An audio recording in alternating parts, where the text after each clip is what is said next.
不可以，为什么会想备尿？是因为我想要了解说那个所谓的口感，因为尿别人就是你把小便斗换成人嘛。可是我们平常进食或者生活中不太会饮用尿液，所以就是之前的交往对象分手后还继续同居，今年第9年，还在。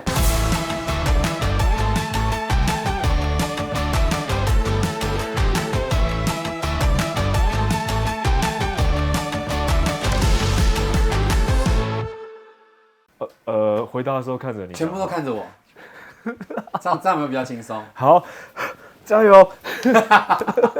我开场了。Hello， 大家好，我是传播帝。今天这位来宾呢，基本上是2访了。上次访问他是在那家店还存在的时候，已经是大概4年前的事情了吧。然后他教我调酒。今天再度来我们节目，是因为我们因为戏剧的结缘。欢迎来宾小熊。耶，嗨。小熊最近去国外玩了1个多月，是不是？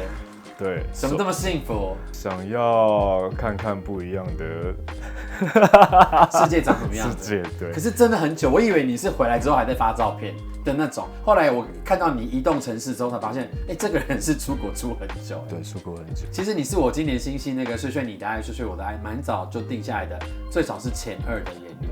那你当下被我邀约的时候，心情怎么样？这个角色跟我本人并重叠的部分并不是那么多，所以我需要花很多想象力去想他做这些事情的动机，跟他讲出这些话的当初的心情。那你觉得那个角色很北吧吗？好变态！怎样变态？白目骚扰偶像，然后又看到喜欢的人还会比对啊，然后跟人家硬要搭讪聊天。我绝对不会做这种事，绝对不会做，而且他一聊就聊超久。对，我想说这个人好失礼啊。是晚熊吗？你好。你本人比 IG 上更帅哎！我真的超喜欢看你的 reels， 你不像那些卖弄身材啊，或是刻意搞笑拍梗片的网红。你每次介绍的东西都操作自己的，看你的影片，我觉得好纯真哦。拍摄的当时，其实心里是在忐忑不安、很紧张，就是怕看起来很尬，因为这不是我，可是我要看起来像是我。不过因为你就是要演出一个认出偶像的粉丝，所以很尬是可以被接受的状态，所以反而很吻合，而且就真的很有变态感。那你在戏剧课上，你觉得学到最多是什么？因为我知道你们有很多很特别的练习哈，就抛接情绪啊，然后 yes no 啊，就是要一直 say yes， 然后一直到别人说服你为止。那个时候老师有说关于声音，或是关于我们的对手、我们的演员伙伴的身上的特征什么的，然后你就要去立刻的切换你怎么面对每个人，或是你怎么感知每个人他没有说出语言的东西。最近有观众留言就说，什么咬对方手指，然后把对方背起来，这个导演一定是在生活上感觉很细腻的，他才会写出这样的东西。对，因为我那个当下我都会对我也是很珍贵跟人类的接触，所以即便是那种尴尬的接触，我也会很深刻。我想说其实表演很有趣啊，就是我们是要把感官放大，对，感受空间，感受人，然后他有没有要说的话。比如说我感受你的紧张，知道你现在的心情，然后来决定我访问的节奏。其实像你也常常跟我反馈说，你看到剧本的时候会觉得某些角色的经历跟你真实的生命经历很像，特别是哪些情节啊？我的角色他是说他在学校有一些不愉快，然后回家之后并没有倾诉的对象。其实我本身也是。你在学校被霸凌的时候，你怎么没跟家人讲？因为我没有家人可以讲。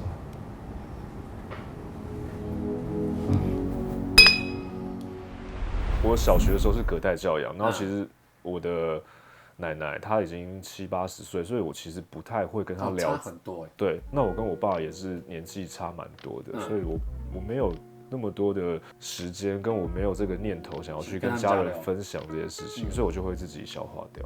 通常，所以你有被霸凌过？我当初是一个误会啊，我们那个时候学生时期有个共同的创作，然后当时我身兼多职，又是副班长，然后又是什么总务，又是什么又是什么年鉴编委，就是要去收集照片，然后去排版什么的，对，就是那个时候已经快毕业前，然后组员就会抱怨说啊，为什么小熊都不在组上，然后都不做事，这是不是想要挂名？然后那个时候被霸凌到，就是我每天上学，从我进教室到我离开学校，没有人跟我讲一句话。你们班哦？我的组员。你的组员？可是我们要一起做同一件事情，然后没有人跟我说任何一个字。快毕业前其实很忙，对我也不常待在教室，就有时候总务要去收钱啊，要办活动什么的，然后他们就觉得哦，小熊就是在摆烂嘛，然后就不想做事，然后就接一堆别的工作，然后就想扯我们后腿这样。可是因为已经进行到一半了，所以不可能把我踢掉，所以他们就冷暴力处理你。对。那还有什么情节是让你感同身受的吗？就是看到本之后，不是我的角色，那是别的角色。就是说，他跟他的之前的交往对象分手后还继续同居，那我本人其实也是维持这个状态。啊？分手后还继续同居？同居几年？今年第9年。还在？没有，就是等下你们分手9年了。对啊，我们其实生活没什么重叠，我也不认识他的朋友，他也不知道我在干嘛，我们不会交流。对，就是各过各的。哦，但会不会曾经有你的另外一半误会过？我都讲得很明白。我一开始认识的时候，对方有这个意思，想说，我们要继续进一步约会的时候，可是我跟我前任住在一起哦。对，可是我会说，我们是独立的生活空间，我们是共同负担，比如说共同负担水电啊或什么这种。那你比戏里面的人处理得好，因为你有讲很清楚。因为我一开始就讲很明白。但是这件事还是会让人家很膈应，就是我对没有感觉的人不会放任何心思在对方身上。哦，所以你对你前男友就是 AKA 现在的室友没有任何的心思。他就是好朋友。OK， 对。其实你出场的戏份算是仅次于2位男主角以外，老师给他的指令都很疯子。因为其实台词写起来看起来就是只有单一的情绪，例如我今天是到健身房，然后忽然发飙的人，然后一个唯唯诺诺的上班族，跟一个要跟人家倾诉家里痛苦的那个烦恼的学生，但是老师要他用一个疯子的表演方式，就很欢乐，然后在捉弄别人，就表演很好玩，但忽然要沉淀下来要哭，你觉得那个难度很高吗？的确是蛮高的。那当时老师有给一些小技巧，我在这个表演中，我本人觉得最困难的地方是，比如说我知道我要做什么，可是我会因为那个情绪而落词，这样观众就不晓得故事的发展到哪里。一开始蛮在意的，后来老师有心灵的开导，就说没关系，观众可以感受到，或是对方可以用剪接的手法去让一整晚都是你的戏，去让故事发展下去。因为我很怕观众不知道为什么我要做这个动作，对，然后我就会希望，我本人会希望很精准的讲出本上的东西。这样子设定，先搞笑的玩耍，然后再认真的讲，其实会把那个反差拉得很大，然后反而后面的情绪会给超足，就你看这鸡皮疙瘩会起来，你知道吗？就是如果你只是单一的悲伤的情绪去讲，可能杀伤力没这么大。对，就是前面疯了，然后最后讲出来，那个是讲什么啊？他说是因为我看起来比较可以承受这些。对。为什么要把我丢掉？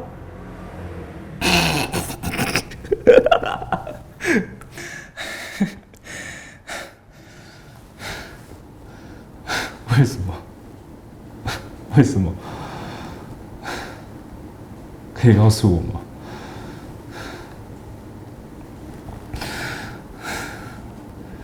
是因为我看起来比较可以承受这些吗？他在 IG 上呢，常常就会 po 一些算是散文的东西嘛，然后搭配你自己的旁白，然后就做一段朗诵。我那天刚好看到是一个关于在天台的故事，那是你自己写的吗？那是这个作品的主导人，就摄影师写的文字，然后他希望我把它念出来。可是很像你亲身的经历，因为搭配上那些照片，你就真的就穿着条内裤在天台上这样子自得其乐的玩耍。我有跟摄影师讲说大概的生命历程，因为那边其实是我出生的地方，对，然后他就把它整理成一些东西，然后要我口述。那现在可以考你即时创作吗？可以啊。就是关于你演出的这个角色老皮，你给他一段文字，然后念出来。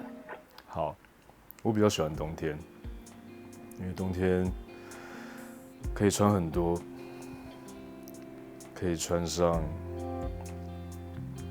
学校的样子，可以穿上工作的样子。在冬天，我们可以煮一头狼。为什么要煮狼？我也不知道。其实我没有看过这个生物，可能是因为它在很多故事中是不那么善良的一方。我们也可以煮一锅血。在台北生活的我，其实没什么机会看到雪。那为什么要煮雪？因为我可以变成温带国家的样子。我们可以驾一艘船，滑到梦里。有时候我觉得这些东西到底是梦还是真实，我也不知道。很棒哎！真的吗？好尬哦！昨天晚上写好的吧？还是现场即时的？现场，因为我很厉害我没有写下，因为我不会写下，原因是因为我写了，然后可能背不起来，对我记不住，背诵还是有一定的难度，记忆力比较差。那你怎么会想到写到船这个意念？老皮在剧本里面说，大家都会有很多不同的所谓的角色这件事情，那船是一个穿梭，不管是阴阳界，或是不管是任何国家地域啊或什么的。重要的工具，对，一个工具。其实我在最早在设定这部戏的片头的时候，我想象的是海面上平静无波的海面上，那一张床，在海面上漂流。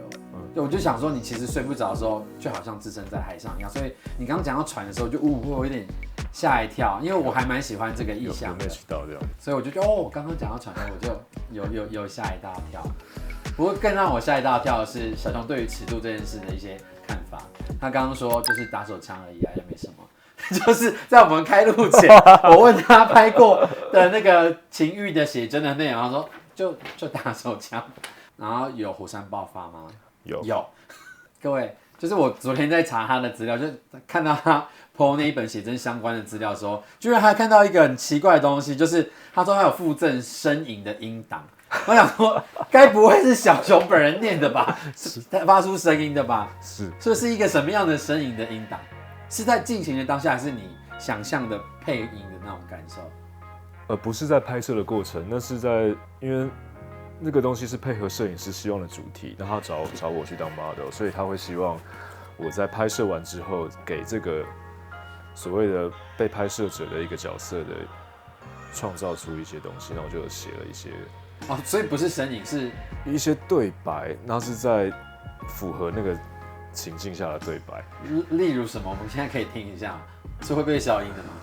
一个拍摄的场景是，我是穿着西装的上班族，然后被有点微微的被施暴，然后被虐待的状态。然后我本人是就是又爱又恨，就是这样子， Okay. 享受在那个被施暴的过程中。对，对，那后来就有什么当下他希望我讲的引导应该是什么？主人什么弄坏我吧，然后撕开我的衣服，然后绝对不是这种口吻，我要听表演的那个口吻。可能会是像不行，这边不可以之类的。我这个剪成当预告，太可怕了吧！我要剪预告，而且是要用戏里面那个西装那一套的那个，好像蛮搭的。很委屈的眼神。对啊，哇塞，你也是真的是没有尺度边界的人，对不对？没有啦，我那时什么东候西都可以挑战，就是就尝试嘛。好，接下来要进入我们的快问快答2选1，然后你不能思考，就要立刻告诉我答案。好，长发飘逸还是寸头？寸头，纯爱仔还是海王？纯爱，偶尔约炮没关系，还是想来就要靠自己？偶尔约没关系。好像不用问这题。拈花惹草还是招蜂引蝶？招蜂引蝶。第一个我们来讨论长发飘逸还是寸头？其实小熊之前是留了非常长的头发，到胸口的长发，然后扎起来马尾这样。那个时候想说我没有编过雷鬼辫子，所以想要编编看，编完之后立刻剃光。达成目的就把它都弄掉了。对，你留了几年？2年。蛮长的。它就是我再找照片给大家看，就是漂亮女孩的长发。然后第二个是纯爱仔还是海王？你是纯爱仔。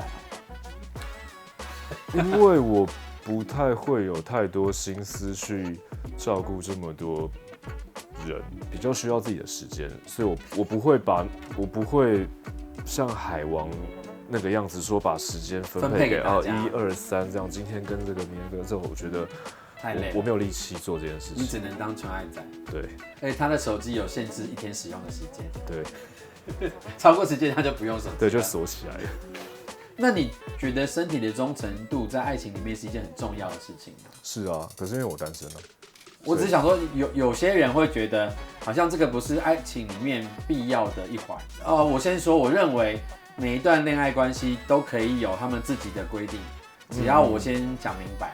但是恋爱里面从来没有就是恋爱本来就应该怎么样，你的身体本来就使用权就应该属于我这种定型化契约，它是对我也是不存在的，因为那是你的想象。对，那你没有实际跟对方沟通过这点的时候，如果当你没有事先说清楚，然后对方去约炮，你再生气，我觉得这件事好像是没有道理。对，我是倾向这样思考，所以听起来有点怪，但我觉得没有所谓的应该的。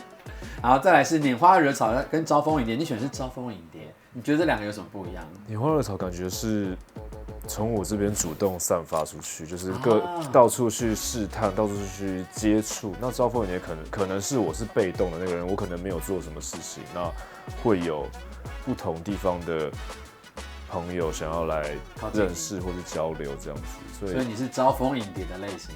这是我懒得社交，所以我不会到处去认识新朋友。我其实这一题呢，只是要问你的 IG 版面上有非常非常多的花，你常常把花放在嘴里插身上，各种，你怎么这么爱花？是因为生活环境的关系，我从小就接触这些东西，它是离我最近的。那我没有兄弟姐妹，然后我跟家人也不会有什么其他的交流，所以我觉得看花，所以就是看习惯，然后觉得我很习惯去观察他们的形态或什么的。但你会搭一些很奇怪的文字，他有一张照片是放菊花还是什么，咬在嘴里，他搭配的文字是想尿尿，尿我身上，好哦，生津止渴。对啊，完全不搭嘎的东西，为什么会忽然想到这段文字？就是想记录这个情绪，可是我没有，我当下其实私下没有做这件事，我只是想到这个活动，就是排泄在对方的身上，我觉得这是情侣间的那个小游戏，然后想说又不能太下流，所以那用花洒在身上好了。这整段文字里面的你比较像会是尿在别人身上，还是被尿在身上的那个人？被尿的人。OK， 那就是留给观众去想象，为什么他会觉得他自己是想被尿的人？我其实两边都蛮想的，可是为什么会想被尿？是因为我想要品尝，或是想要了解说那个所谓的口感跟温度，对，想说到底是什么样的，还有整个情境。对，因为尿别人就是你把小便斗换成人嘛，其实没有什么太大的 OK。可是我们平常进食或者生活中不太会饮用尿液，所以就不过对我来说，可能这个东西可能就会是正式的交往后情侣的小情趣。对，情绪不会。你的情趣范围很大可是在一起啊，所以没差。好，各位，然后小强刚不是说他有大尺度的作品吗？刚好我手上唯一拥有的是这一份，然后我刚刚就随意的翻了一页，想说看起来蛮像是他的下半身，然后是全裸的给他，然后他居然说：“我认不太出来。”这可以播吗？这不能播，我会马赛克。但我觉得这是你的身体，这是我的，我还看了一下因为其他人都有修毛。好的，我们就在这张马赛克的图片中跟大家说再见。装备地频道，我们下次见，拜拜。拜拜。